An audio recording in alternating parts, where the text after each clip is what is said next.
Saúde em Revista.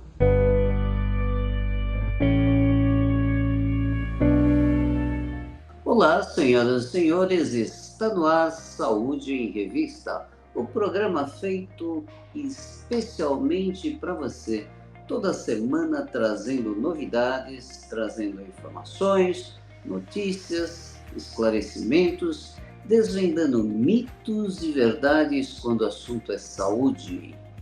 E você que ainda não é inscrito no canal, se inscreva no canal e ative o sininho para receber as notificações de toda vez que nós postarmos uma nova matéria. E hoje nós vamos falar sobre epilepsia.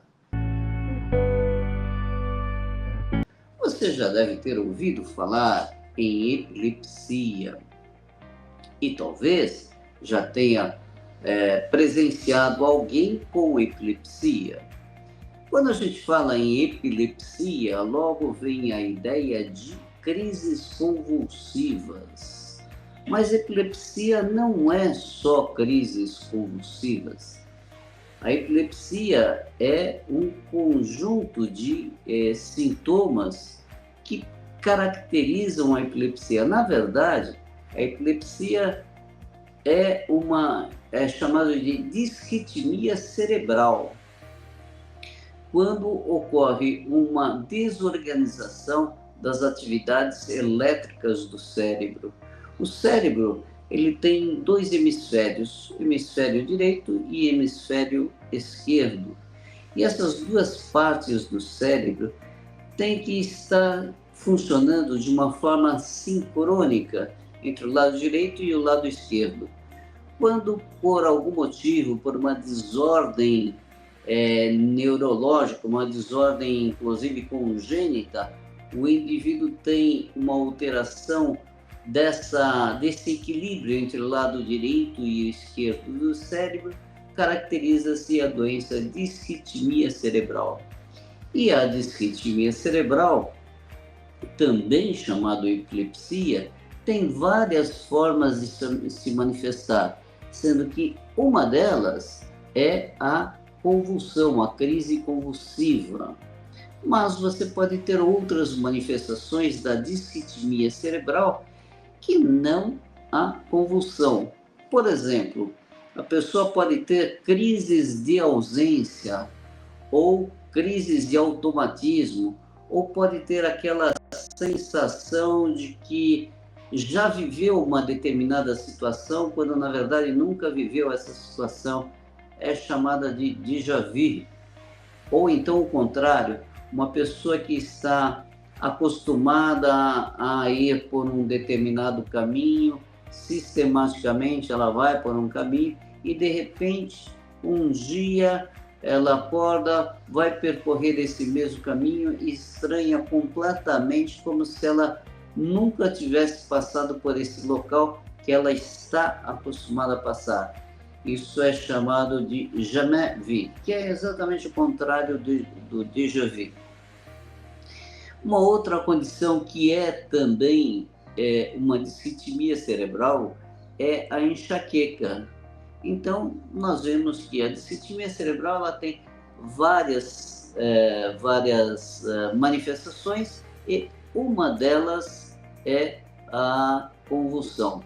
Não necessariamente quem tem disritmia cerebral vai ter todas essas condições. Tem pessoas que somente apresentam enxaqueca e nunca tiveram e nunca vão ter convulsões. Outras pessoas têm esse fenômeno de déjà vu ou jamais vu e também nunca vão ter crises convulsivas ou enxaqueca e assim por diante. Mas eu quero conversar com vocês hoje especialmente sobre aquela parte, aquela nuance da disritmia cerebral, que é a convulsão, que é o que mais chama a atenção. Então o indivíduo ele começa a ter os movimentos tônico-clônicos, ou seja, contraturas musculares involuntárias, que podem ser uma parte do corpo, só no braço, só na perna, ou no corpo como inteiro. Ele perde a consciência por alguns instantes, ele começa então a se bater, ele pode ter inclusive uma respiração ruidosa. Esta crise convulsiva, em geral, dura alguns minutos apenas e depois a pessoa acorda inicialmente aí com uma respiração ruidosa, diminui então esses movimentos involuntários, essas contrações involuntárias, fica um pouquinho atordoado, vamos dizer assim, e aos pouquinhos a pessoa recobra a consciência. Isso que é o clássico, o que em geral acontece. Existem casos em que essa crise convulsiva ela não passa rapidamente, demora muito mais tempo, podendo levar aí a quadros um pouco mais graves, havendo necessidade de internação e de eventual intervenção médica de uma forma mais aguda e mais emergente.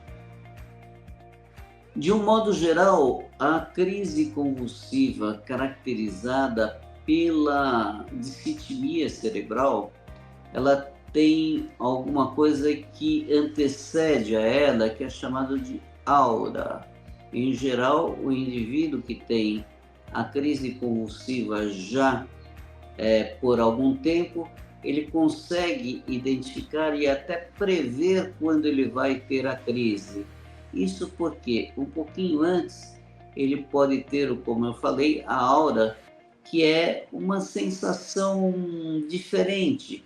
Por exemplo, tem muitas pessoas que têm a aura percebendo, tendo a sensação de que elas estão sentindo o cheiro de alguma coisa, de fumaça ou de um perfume, alguma coisa diferente, ou no cheiro ou no paladar, começam a ter uma sensação, um gosto estranho, um gosto de sangue na boca, por exemplo, ou então podem ter flashes visuais, como se fossem luzes, raios de luzes, aí que elas começam a enxergar.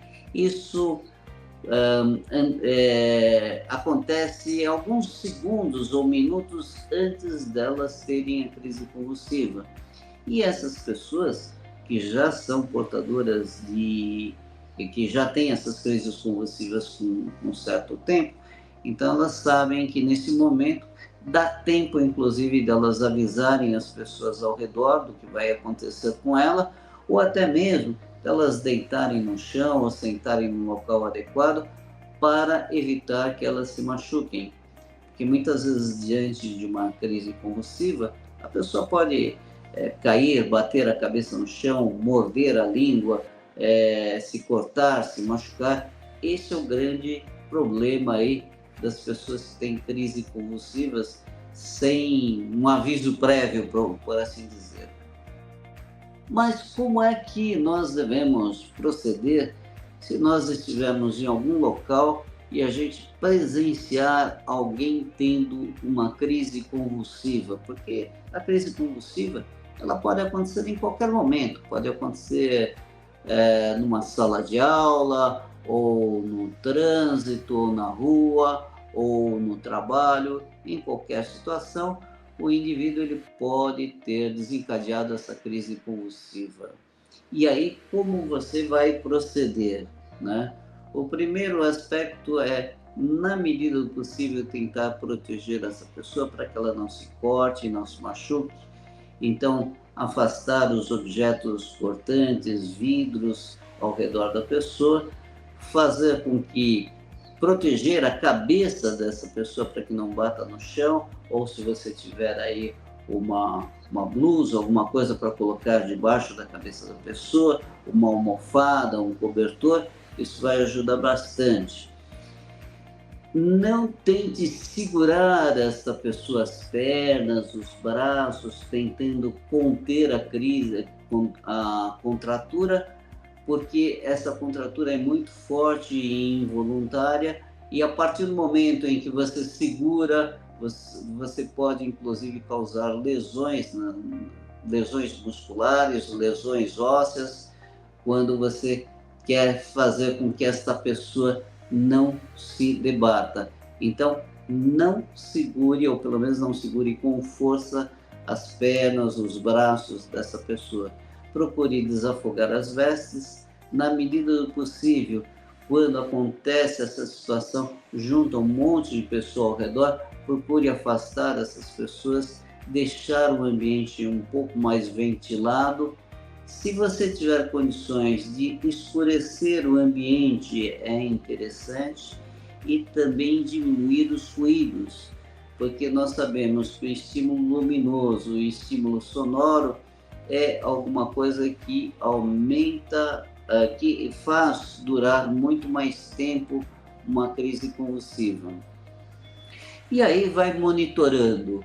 Muitas vezes essa pessoa, depois de alguns minutos, a contração muscular ela desaparece e a pessoa acaba entrando num sono profundo, inclusive com uma respiração um pouco ruidosa por alguns minutos, e aí depois ela vai recobrando gradativamente aí a consciência, vai tomando consciência da realidade. O que não deve ser feito? Não deve jogar água no rosto da pessoa, não deve dar nada para ela cheirar. Muitas vezes as pessoas acham que tem que colocar vinagre para a pessoa cheirar, amoníaco. Nada disso. Não deve ficar fazendo muitas perguntas para a pessoa naquele instante, porque a pessoa que ela, assim que ela sai da crise convulsiva, ela, por assim dizer, ela perde a noção do que está acontecendo. E se você ficar perguntando muita coisa naquele exato momento, você vai fazer com que a pessoa ainda fique um pouco mais perturbada. Então deixa a pessoa descansar, a hora que ela começou a recobrar, você gradativamente vai fazendo os seus questionamentos, vendo se tem algum parente, algum contato, para você entrar em contato para avisar quem quer que seja. É importante que essas pessoas procurem de imediato, depois da crise, uma orientação médica para saber se isto realmente foi uma crise convulsiva em decorrência de uma disritmia cerebral, de uma epilepsia mesmo, ou se foi uma crise convulsiva por outras causas. Porque, por exemplo, se você nunca teve crise convulsiva e você tem uma única crise convulsiva, de repente, pode ser que você esteja desenvolvendo uma doença neurológica, por exemplo, uma meningite, ou um tumor cerebral, ou tenha um problema de intoxicação por determinadas substâncias, ou então é uma crise de abstinência de alguma coisa que você, algum medicamento, alguma substância que você utiliza e você parou repentinamente. Tem a meningite, que pode também levar a crises convulsivas, ou seja, precisa se fazer o diagnóstico para saber exatamente o que está acontecendo com você e fazer o tratamento adequado. No mês de março é considerado o mês internacional de conscientização da epilepsia. Mais especificamente, o dia é o dia 26 de março, que é o dia da conscientização do indivíduo epilético.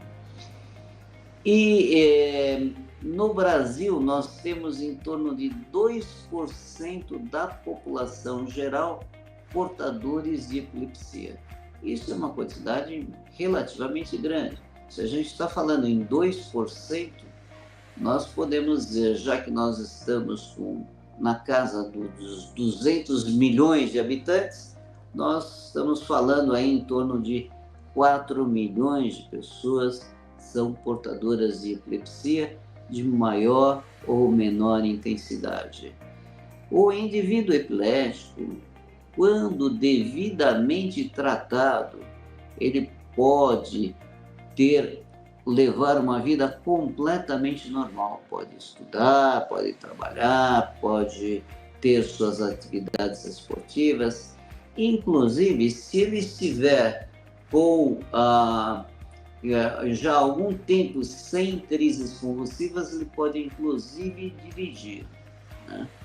Então, por hoje é só, e na próxima semana estarei aqui trazendo mais um assunto interessante sobre sua saúde. E você que ainda não é inscrito no canal, não perca tempo, se inscreva no canal e ative o sininho para estar sempre muito bem informado e receber as notificações de toda vez que nós postarmos uma nova matéria.